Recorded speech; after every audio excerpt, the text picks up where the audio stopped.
What's up, guys? And we are back with another episode and really a whole new season of Chat with Will Grant. And I'm super excited because this season is going to be all about guests that have inspired me throughout my journey, or content creators, authors that have just created things that I've been learning from and I've been studying from, and have just helped me so much along the way.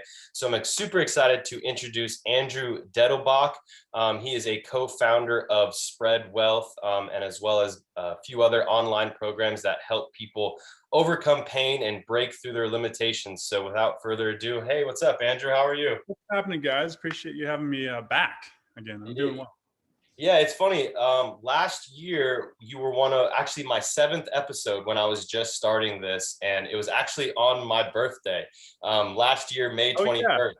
Yeah, because I actually went back and just kind of perused through it to see how it went last time, and yeah, I'm excited to talk again. I'm excited to continue the conversation of mastering movement. You know, you are a true master of movement, and AKA the shirtless guy. If you guys are wondering why he is shirtless, this is Andrew, by the way, AKA shirtless guy, and he is amazing at explaining how our body works and how we can connect our mind with our movement. I was struggling with body pains very badly in my life, just becoming a professional BMX racer, struggling with injuries and crashes. And I was at a time where I was really struggling with pain all over my body, from my ankles to my hips to my back, my knee, my shoulder. So much so where I was a 25-year-old professional athlete with a dwindling career because my body was in so much pain and I couldn't even sleep at night. I was actually struggling with so much pain. And after going through a really bad wreck one night in practice, I came back and I couldn't move my shoulder at all, and my neck hurt, my back hurt, everything was hurting. And my roommate, many of you guys know Jeremy Smith, USA BMX Pro of the Year. what's happening right now? When you You know, cross, that happened to us too. Okay, so I got back from the crash that night, and my roommate, Jeremy Smith, who is USA BMX Pro of the Year, actually showed me some of Andrew's work that him and his partner at the time were creating content to really just show us how to move, and just so much knowledge about where pain is coming from, why we have pain in our bodies, and what we can actually do about it to fix our shit, essentially.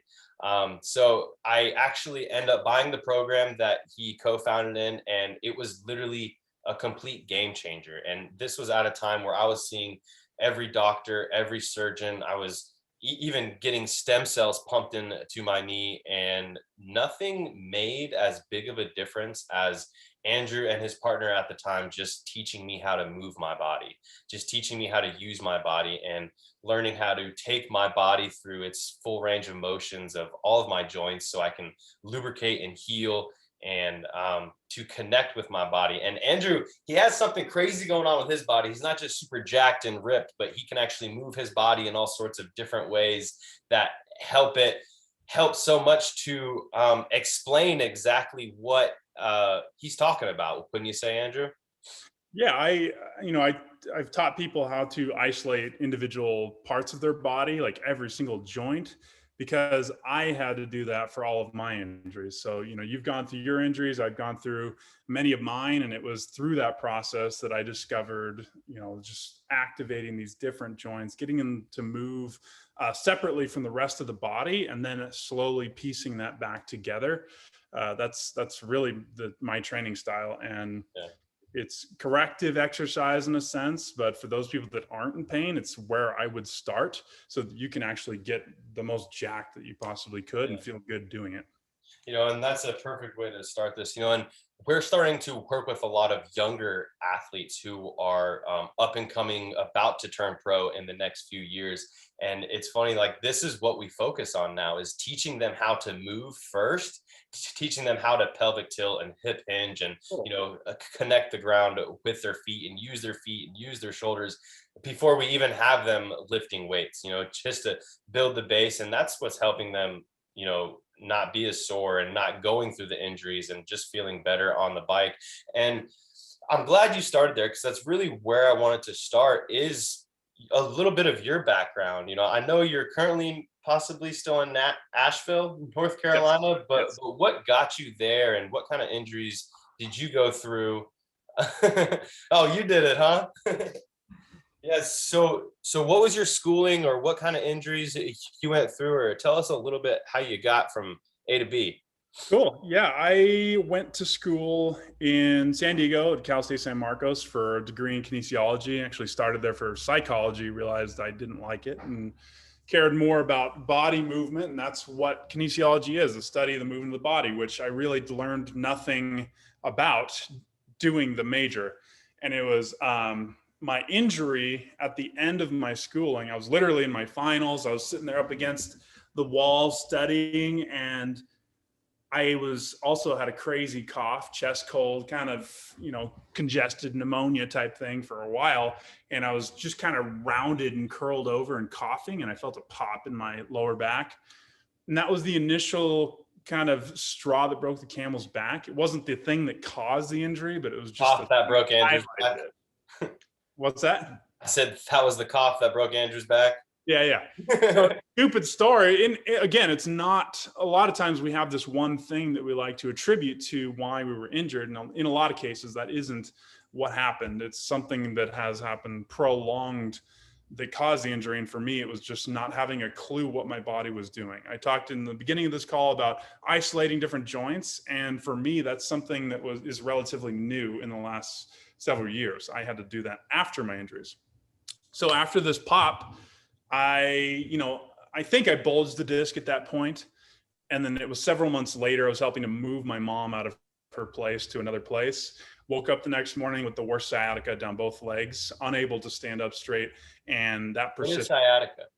Sciatica is nerve pain. So, my shorts are getting all wedged up here. Sciatica is nerve pain that originates here, goes down the leg, past the knee, down to the lower leg, or even down into the toes. And that's pretty common, right? What's that? And that's pretty common. Yeah, I mean that's common stuff that can originate from many reasons. It could be a disc injury, it could be entrapment in the hip, the pelvis. It could be pelvic floor issues, it could be piriformis syndrome, hamstring, quad, all these different things. Usually it's a disc injury that causes sciatica, and the classification for sciatica is that it goes past the knee, and you get this chronic burn. And every time that I straighten my leg, it would just intensify to the point where I really couldn't focus on anything else. And this lasted for 2 years. I saw a physical therapist for this issue. I had Kaiser at the time. And for those of you that don't know, Kaiser is an HMO insurance, meaning they only let you see people within their network. And they could only see me once every 2 months for 15 minutes. And I know that there's practitioners that may be listening to this, and that you can't get anyone better in 15 minutes, every 2 months. It's really comes down to a daily process that's going to help you improve. Now, he gave me a sheet of 5 exercises, and I did those religiously on a daily basis. And I was also given 3 narcotic medications, and I was taking ibuprofen, Tylenol, just went through that phase for about 3 months. And I was like, this shit's crazy, because I literally couldn't think. I would go to work, and at the time I was working with Mike in the clinic and treating patients, and my head was gone. I was just completely loopy, and I was drugged out of my mind for months at the beginning of this injury, which was necessary because it reduced my pain a little bit. But people would come in with ankle injuries, and I'm like, screw you, man. I got this thing going on with me. Your injury's not as bad as mine. And I had a lot of that mentality, and I was incredibly depressed, and it was difficult for me to go to the bathroom. Thinking about traveling, going anywhere was out of the question. I wasn't going to go sit at a restaurant. If you can imagine just sitting in a restaurant, back pain, sciatica just intensifying. Everything that I did on a daily basis, any decision I made was around what my back was doing. And how old were you here? I was 23. Wow. I'm 30 now. And this was 2 years that I went through this process. And I went from 225 pounds, being very much bodybuilder focused, to 185 pounds, just losing a lot of that muscle mass, losing all my definition. And just, I think that if anyone is experiencing any sort of chronic pain or persistent pain, they understand the amount of like emotional distress that goes with this. And it's a multifactorial thing that just creates this cycle. You're in pain, you're not exercising, which can create more pain. You have a lot of negative thoughts, which can create more pain, which is giving you stress, more pain, and you just have this cycle going. And then you're adding medications, and you have doctors telling you you're never going to be able to do shit again. You're not going to be able to lift. You're going to have to always travel with a back support. I wore a back brace, one of those compression belts, for 2 years. I was afraid to not have it. Like my core couldn't stabilize my own body. And that is really my background with the medical system and with my own injuries, my biggest injury. And that's really set me up to be able to help so many other people. You know, before you go on, you know, I want to stop there because everything you said, I mean, it literally gave me goosebumps because there's so many people who can relate to that. Like, if you have pain in your body, it it bleeds into almost every single area of your life. You know, it doesn't matter if it's a toe pain or a knee pain, you're not going to be there mentally. You're not going to be there even like emotionally or spiritually for the people that you care about because you're not at your best, you know? And that was one thing that I went through is when I was in so much pain just all over my body, I realized that I wasn't contributing to anything or anyone around me because I was just dealing with my own problems. And that's so many of us, you know, if it's physical issues or mental issues, you know, we have to first take care of ourselves. You know, it always reminds me, you know, the first time I ever flew an airplane, you have to put on your own you know, oxygen mask before you even put on your kids, you know, You said you were flying the airplane. I'm like, no, dope. no, no, no, no, no. First time I ever went on an airplane, I was a kid, and that just stuck in my head, you know, of like, you have to take care of yourself before you're really going to be effective in doing anything. You know, even if that's your goal financially or your job or your pursuit, whatever you care about, it's like we have to take care of our health. You know, like you say all the time, health is wealth. And I think that's, you know, so good and so important. And I love the way you spell wealth, you know, WHE. That's the brain. I love that, by the way. Like, that was so good. So what changed? You know, so you were going through all the pain mentally, physically, you were in that tough spot. Did something just click, like that light bulb went off, or was it a process? So at the beginning of this injury and realizing how intense it was, and I did have one cortisone shot, which helped me for a week, by the way. People might ask, did you have surgery? Did you have, no, I didn't have surgery. I did have a cortisone shot, helped me for a week, and everything went right back to where it was. Been through those. Like pain-free for a week. I was like, wow, this is amazing. And then just right back down. Yeah. Biggest depression that I had during the whole thing. Was like, wow, I am completely fucked. Anyways, for me at the beginning, I knew that this would be a process. And my uncle had several back surgeries and he still struggles. And he's just so much scar tissue that gets created by surgeries. And, you know, if someone has one surgery, their chance of getting a second one, third, fourth, just keeps going up. Yeah. And I didn't want to go that route. I'm like, I'm going to have to go the long path. And I don't know how long it's going to take, but I know that the surgery is not an option unless I lose control of my legs, my bowels, unable to control urination. Those are times where it's like, you know, your spine's being crushed. You might need to consider, you know, surgery at that point. But I didn't have that. I just had burning. And I'm like, okay, well, I have pain and I have full control and strength. So, you know, I've got to go the long route.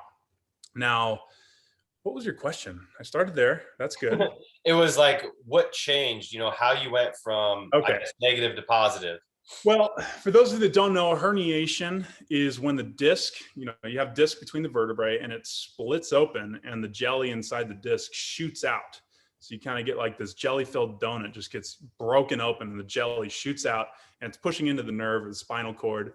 And the body will reabsorb that nucleus pulposa, the stuff that comes out of the disc, over time. And it takes a long time for the body to heal and make changes. And around 2 years is about the time when the herniation is just going to be completely reabsorbed, 2-3 years. So that in and When of you itself, mean, hold on, I got a question. When you say reabsorbed, like, does that mean like like heal your or? white blood cells are going to go in, everything's just, it's going to clean out that tissue that's not supposed to be there. It's going to Mhm. go in and just get rid of it and So a reabsorb. good thing. Yeah. Yeah. Yeah. And, I had no problem with hydration levels of my discs or anything like that. All of that was even. It was just this big herniation and a big bulge, both sides.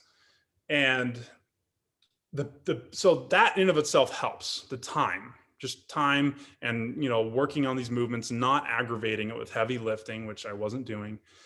We had a guy come into our office. His name's Mike Koopman, and he was a CrossFit gym owner. And he's like, "You need to come to my CrossFit gym." And I'm like, "No way, dude. CrossFit destroys people." And he's like, "Not the way I do it." And he's like, "Just come by. I'll teach you some stuff." So I went there, and he followed my movement patterns. He had me do a squat, deadlift, push up, pull up. Everything was just floppy and broken. I didn't even realize it. My pelvis would be at the top. I would tilt my pelvis, and let's do the demonstration. I don't even think I can do it anymore. So I would tilt my pelvis, and then as I was going down, it would tuck under, and then I would tilt again. And I don't even have the same kind of range of motion that I did then, but my pelvis would just move through a squat. My shoulders were just floppy. Everything that I did was very sporadic. I was just moving from point A to point B. Just like you were talking about with your younger athletes, you don't just teach them to do movements. You don't just move weight from point A to point B. There is a little pattern to it in order to move heavy weight efficiently, which I didn't know how to do. So this guy busted up laughing when I started doing my squat. I'm like, "What?" And he just showed me a couple little movements. He's like, "Work on this one movement for 2 months." And I went and did it. And my back pain improved probably 60% just in those 2 months. And I'm like, "All right, I'm coming. I'm signing up I for this." gotta ask, what were the movements? What's that? I said, I gotta ask, what were the two movements? It was a hip hinge with a with a dumbbell on my chest. That was it. Huh. Hip hinge, dumbbell in the chest, a quadruped like rock back. So on the hands and knees, shifting back, just grooving that pattern. Those are the only two movements that he had me work on. Pain improved significantly. And I came signed up, and he didn't have me touch a barbell for a year. So he was very much into the progressions required. Yeah. Unfortunately, people want to see growth in CrossFit. So his business didn't last. But I'm incredibly grateful he did it, and he took that shot and tried to do that model, because it Yeah. set me up. So I learned a lot from him. I expanded upon it greatly over the years. I've experienced more than just my lower back injury. I've impinged both shoulders, labral tears. I've fallen on my head trying to do a backflip, just messed up my neck for a while. My ribs have popped out probably 10 times through my mid back. I've had hip impingement in both hips, knees issues, plantar fasciitis. I have a spur in my heel, Achilles, just the whole thing. A lot of that is due to the fact that I am hypermobile. I can do some crazy things with my shoulder, which if you guys were to do this, you would notice your shoulder probably elevates and you're not able to get your elbow pointed forward. If you do, people usually do this kind of thing. So just showing that this kind of hyper flexibility in my joints creates a lot of instability and results in a lot of pain. So I'm grateful that I've had so many issues with my body, because I'm able to help other people. And I'll stop talking.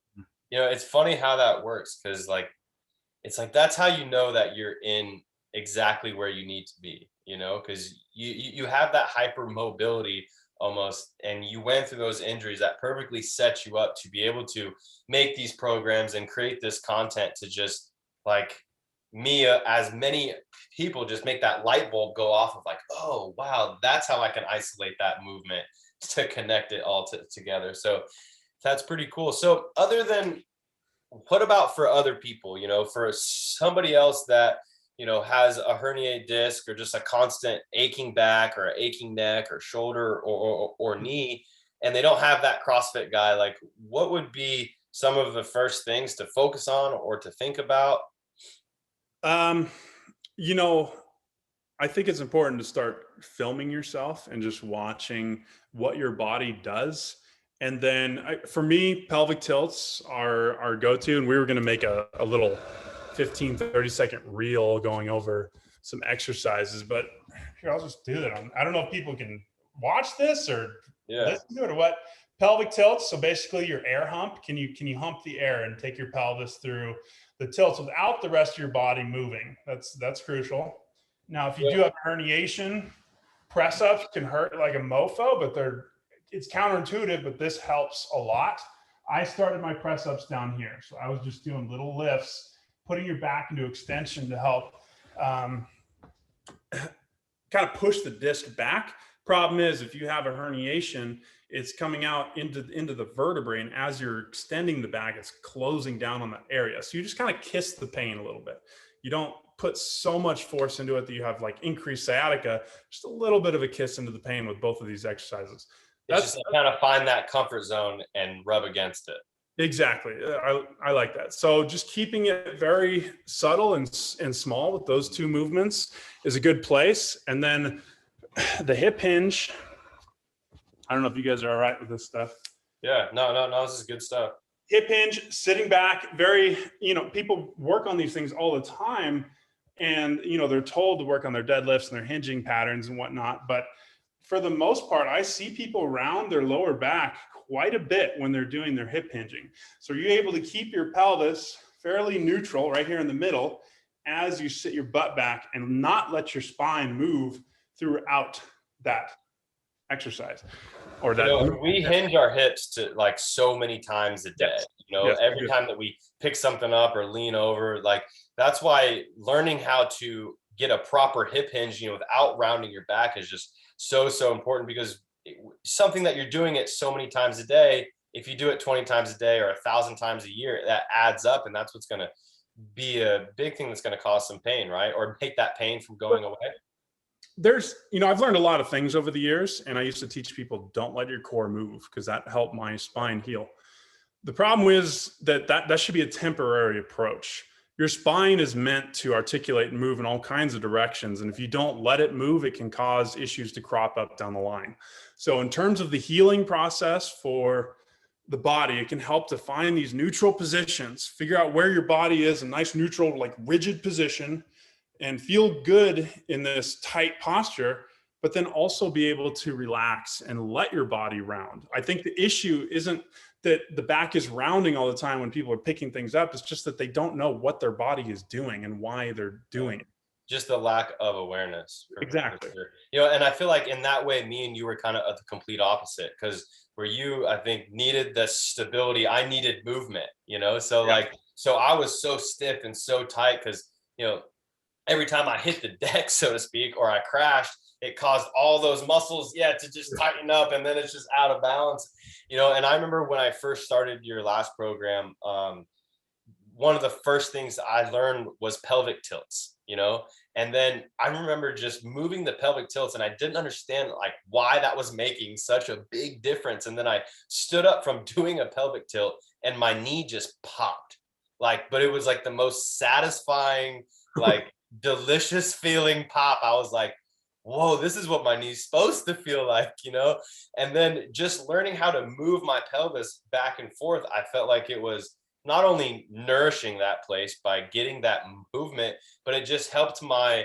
my hips sit in such a better position throughout the day that I used that whole range of motion. So when I was walking, squatting, riding, my hips could have that movement to where in your stance, it's almost like it already had the movement. It just needed to learn how to sit still or be stable.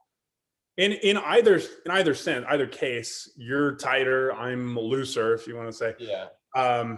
You still just need to build that awareness. So for me, it's like I had the range of motion, but I didn't know where my pelvis was. You didn't have the range of motion, you still don't know where your pelvis is and what it's doing. So it's the same concept, just building that awareness of what your body can do. And people try to be like me. They're trying to get their pelvis to move as much or get their shoulder to do this shit. It's just not going to happen. Like you're going to do what your body's going to do, and you just have to work within your limits. Yeah. So correct me if I'm wrong. It seems like you're saying it doesn't matter if you got an ankle pain, a back pain, or a neck pain. The first and most important thing is to raise your awareness within your body and kind of gaining that awareness of what's going on and how you're moving but how do you do that? Well, hey, you join our program.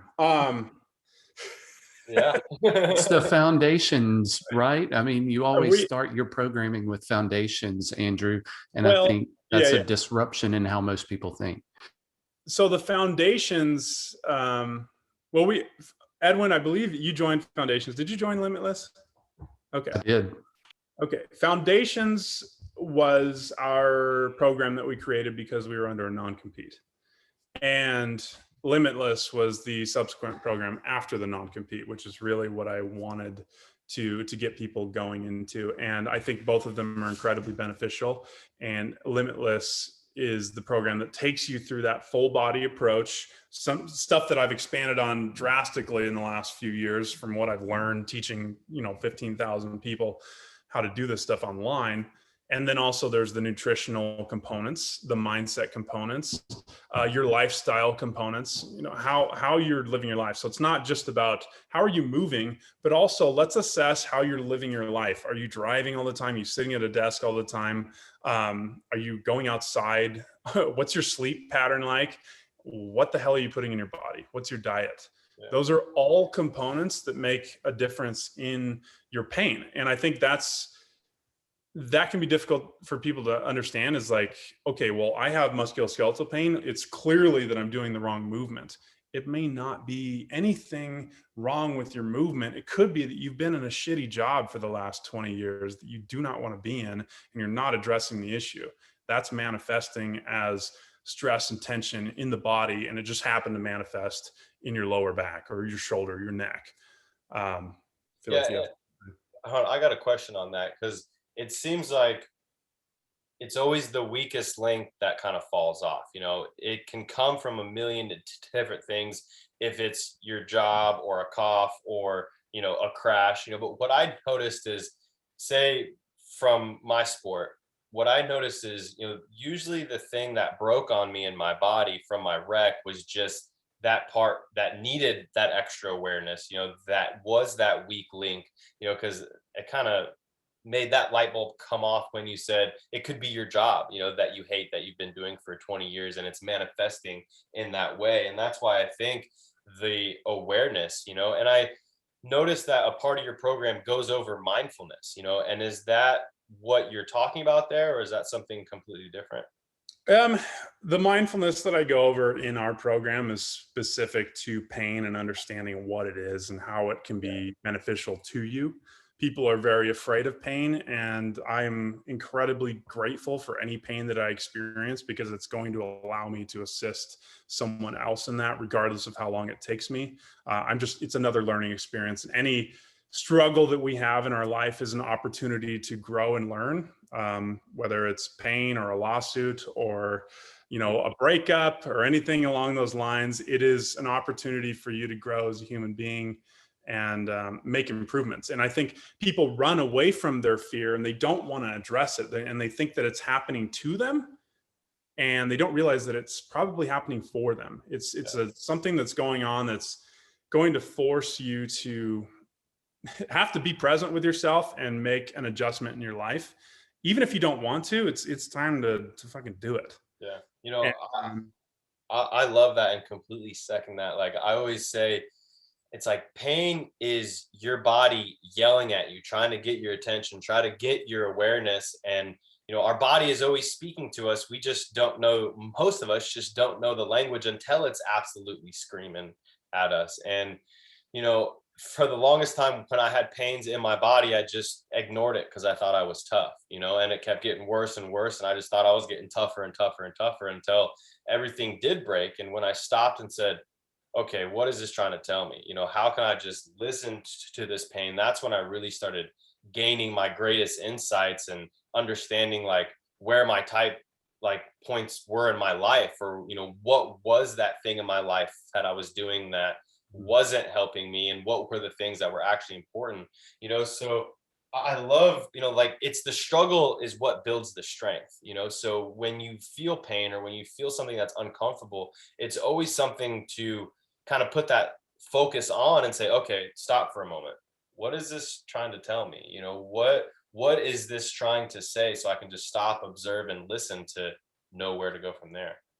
And exactly. And people are going to look to other people and they're saying like, why do I have this pain? What is it? And people really want that answer, and they want usually one exercise. They say, what's the best exercise for my X pain, my shoulder pain, for instance?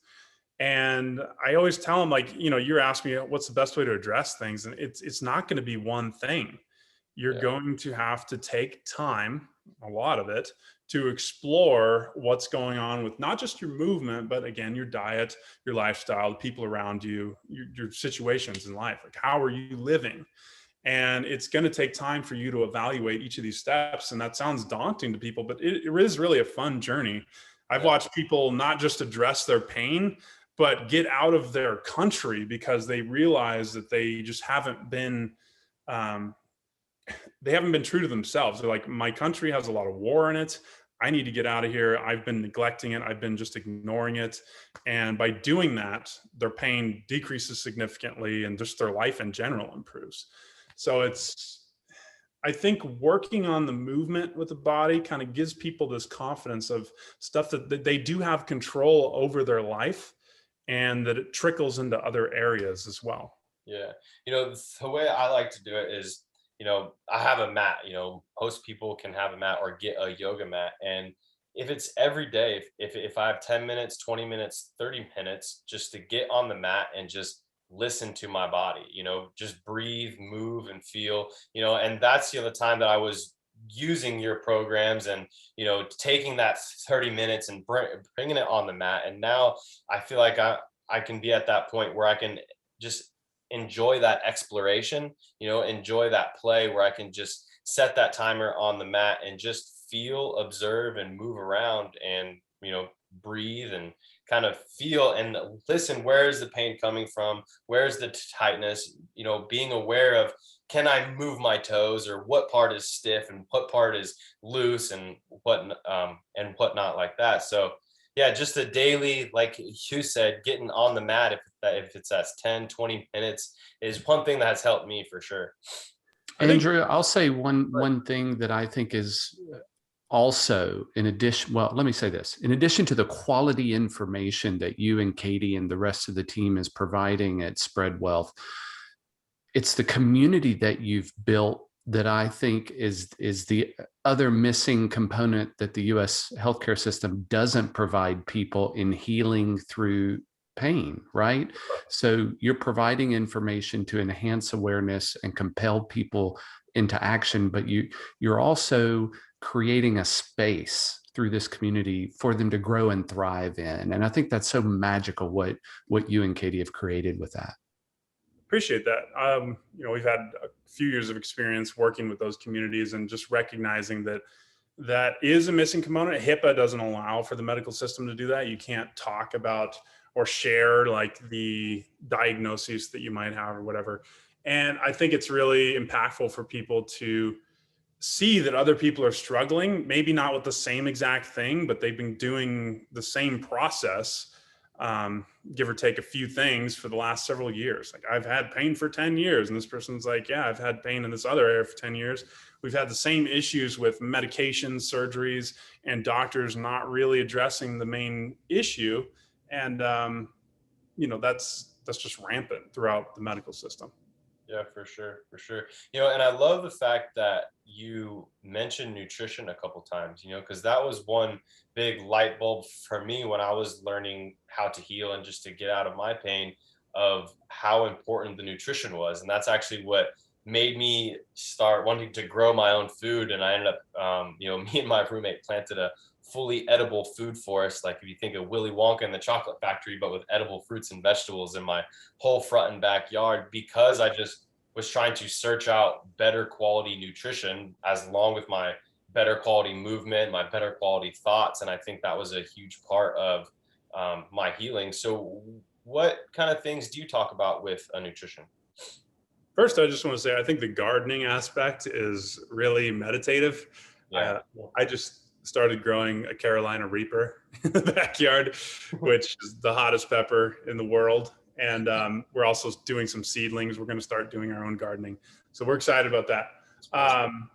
The nutrition program focuses on, and I didn't write it, our nutritionist did, the master nutritionist, Josh. He's the one that wrote that section. He knows a lot more than I do. It's mainly focused on increased water, protein, fat intake, reducing carbs, and increasing fiber. Are those the things? So it's usable across the board for all types of diets, essentially. So we wanted to make sure that we were holistic in that regard. And that's really how does that type of, oh, I'm sorry, go ahead.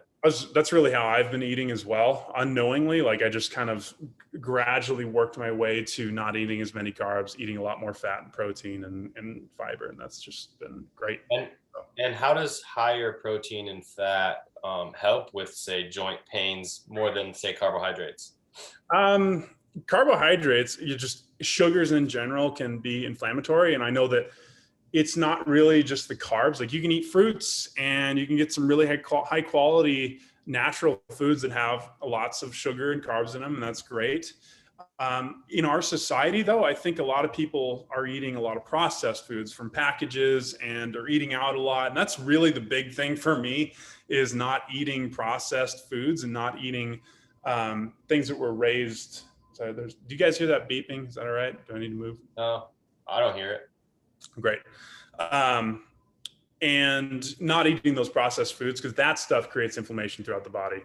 And I think that's a huge contributing factor. And the fact that we eat so much sugar in our, at least the American diet, and I think most other countries follow the American diet, because we're the people that we look up to. I don't know why you do that.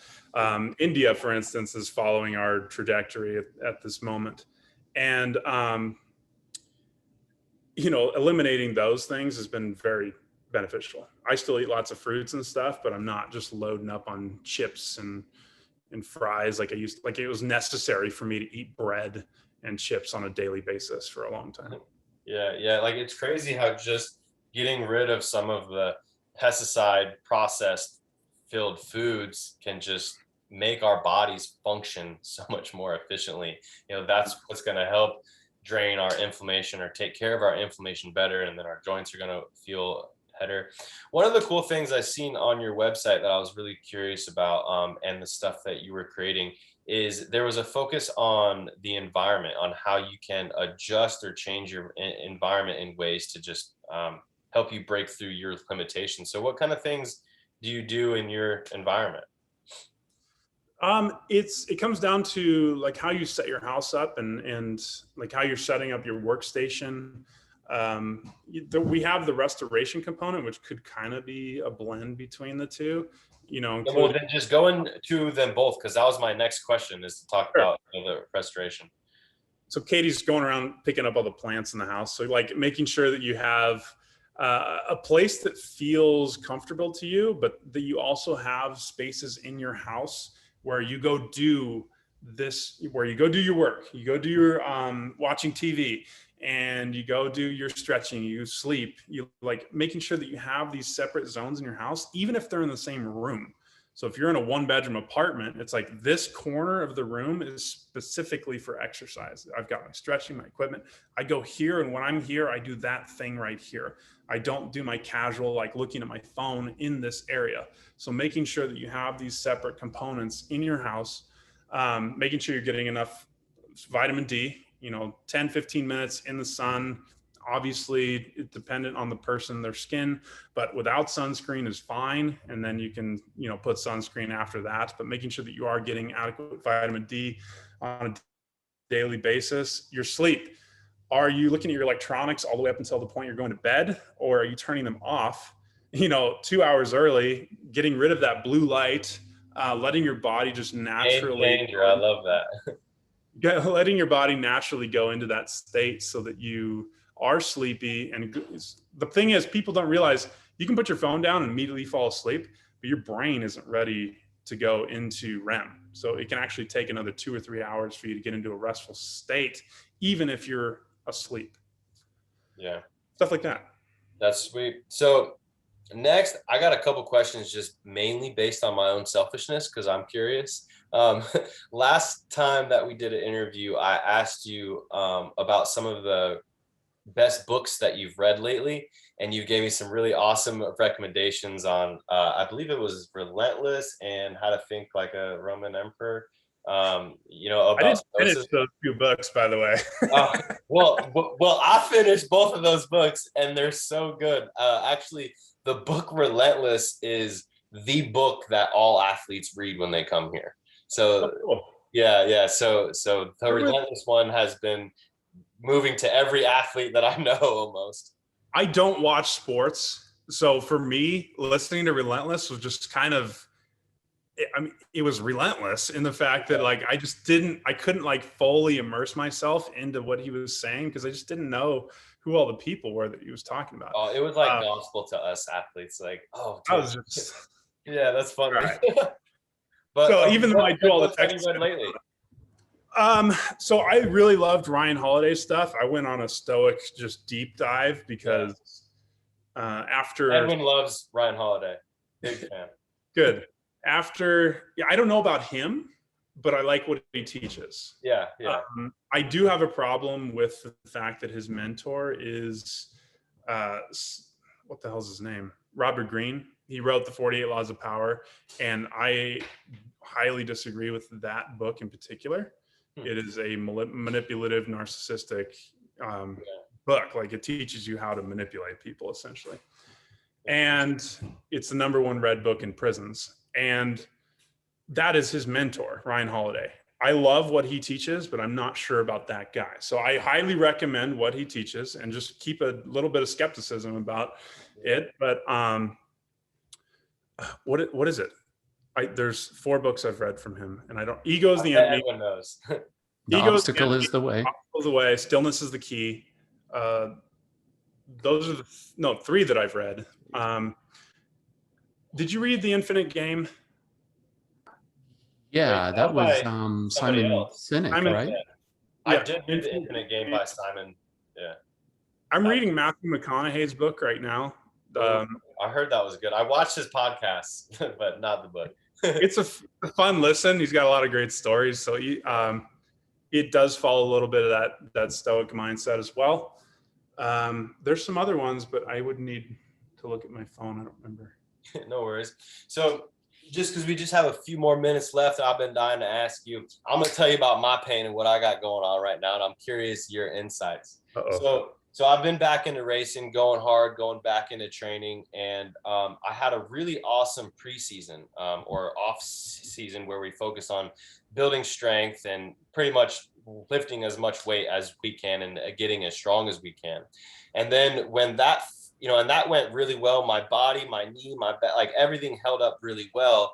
And then when we went to that type of training into more peak training where we're doing faster movements, more explosive, a lot of plyometrics, my knee, which had all the trouble before, started to get a little sore. And I sprained my ankle like 6 months ago, really bad, flying over a turn. So when we started doing all of these plyometrics, my ankle and my knee immediately just started getting a little sore. But we're doing plyometrics and sprints and so much training. I really didn't have enough restorative time compared to how much time that we were training and racing. And then throughout all the plyometrics, it felt like I pulled something or tore something in like my hip flexor psoas area, like right here, in this area. And I think it was from like my ankle and my knee getting sore and then overcompensating to lift my knees when I'm doing the plyometrics.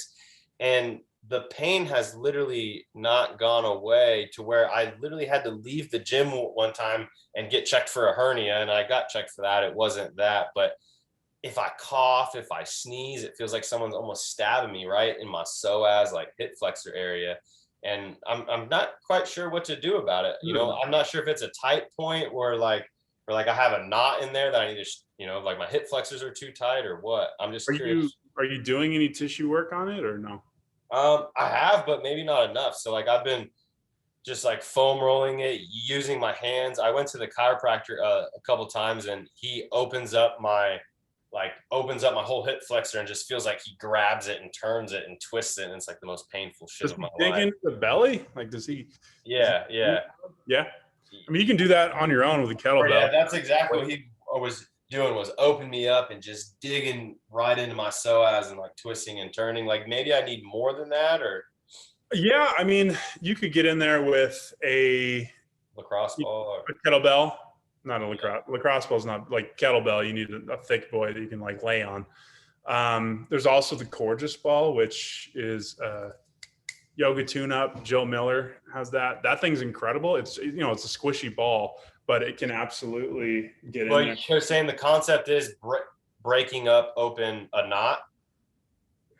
Yeah, let's Like loosen up the tissue. The other thing is you've got to give yourself time to rest, and I don't know what that looks like, but you pointed to it earlier. Like, I'm not getting enough restorative, recovery. So that in and of itself can make a huge difference. You might generate more power by missing one of those days where you're training power. You know what I mean? Yeah. Like I haven't been able to squat or go into the gym in like a month. So like all I've been doing is like like running up and down stairs and sprints and riding. Or like my coach has had to completely change my program. Like literally I haven't been able to squat with any weight or anything in like a month because of this. Yeah, because it hurts when I'm in a deep squat, especially like or say a lunge on that leg, like on my right side, or a deep squat, and when I'm coming up from that, or if I sneeze or cough, or even like getting up out of bed where I use my core, I can't do any ab exercises or besides planks. We can also look at pelvic floor for that as well. Like, are you actually able to relax everything?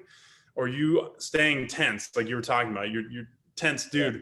Are you able to relax the core and also kind of massaging along the side? So on the side of your junk, either side, as deep as you can through there. And also the perineum between the anus and the balls. Like, are you able to massage that tissue, loosen that tissue up as well? I mean, I'd love to start. Yeah.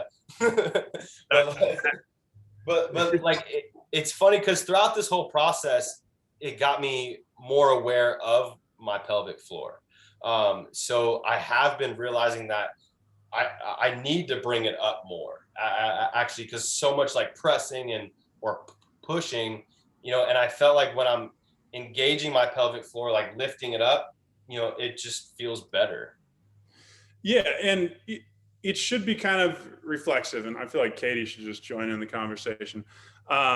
It should be reflexive. You don't necessarily have to think about engaging the pelvic floor. And if you do, it's probably because you're not aware of your breathing currently. Yeah. So when you're breathing, are you taking a full belly breath in, and as you're exhaling, notice that as you exhale, are you able to get control of your TVA?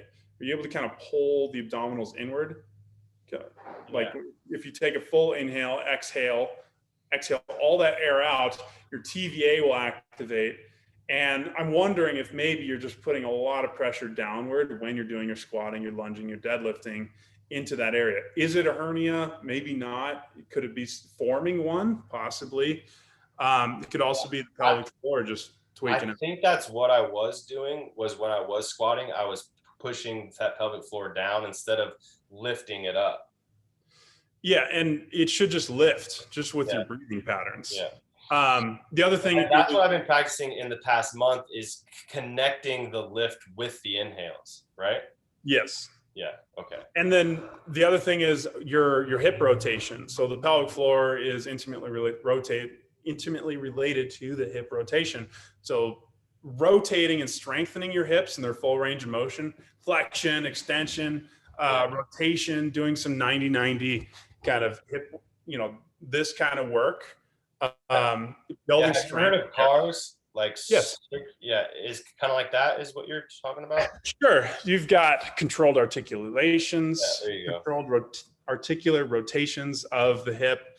There's lift offs, pails, and rails, all these fancy terms, which basically just mean training your joint and its end range through rotation and isometric hold. So for instance, this would be an isometric where I'm just lifting the whole leg off of this cushion.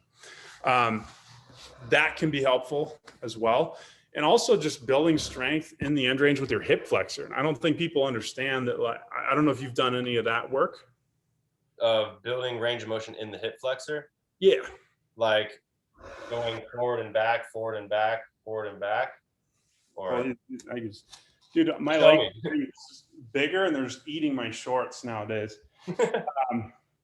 So end range strengthening with the hip flexor in its shortened state, trying to hold it up high like that. So my knee was actually at the height of my chest. And then also building strength in the hip flexor when it's in its lengthened state. So I'm lengthened here and I'm driving the knee forward and pulling this foot back to activate it when it's lengthened. Taking the arm up, exhaling, letting that psoas completely stretch out as it's being activated. So it's strengthened in its lengthened and shortened state. So that's a lot of what we teach. Yeah, so that's stuff that I've been messing with in my warm-ups and like my nighttime stretching, but I think those specific things I need to go harder on with just a deeper focus. But thank you so much, Andrew. You are the man. Before we leave, I want to end everybody with just one big banger thing. Like if they had to do one thing, besides going to your website and checking out your Spread Wealth program, what is one thing that they can do along with that they can do to just overcome pain and break through their limitations? If it was only one thing and 20 minutes. Okay, let's repeat this. So they're doing the program. Okay. Yep. Is that what you said? Yeah, that works. What do the program? What are they doing along with it? Share with people that you're going to be doing that thing. Tell your friends and family and tell as many people as you can what your goals are, and kind of get people to hold you accountable. If you're struggling to be that person that can hold yourself accountable, tell other people what's happening and what you're doing and see if they want to join you on that journey. And that's not necessarily like hey, bring more people, more sales. That's not the point. It's just to hold you accountable. They could just come do it with you and not even buy the program. If you guys can get better together, that's fine. Share the program, split it 50-50. Yeah. Exactly. And just, we'd only allow one person into the community, but can you guys hold each other accountable and make those improvements together? And that's really just, if you can have someone to hold your hand through this process, it's going to make it a lot easier to get there. We'll tell ourselves, hey, I want to get more thin, or I want to lose weight, or I want to gain mass, or I want to feel better, I want a new job, whatever it is, but we don't actually tell other people all the time. Kind of put ourselves on the spot. Well, thank you so much, Andrew. And where can they find you and more about the program and online stuff that you're creating? Yeah, so the company is called Wealth, and we're at spreadwealth.com, and that's wealth spelled WHEALTH, so W Health. And then my personal Instagram is the.shirtlessdude. And then we have the business Instagram, which is Spread Wealth. Sweet, man. Well, thank you so much. And I'm sure maybe one day in a year or so, we might have you on again.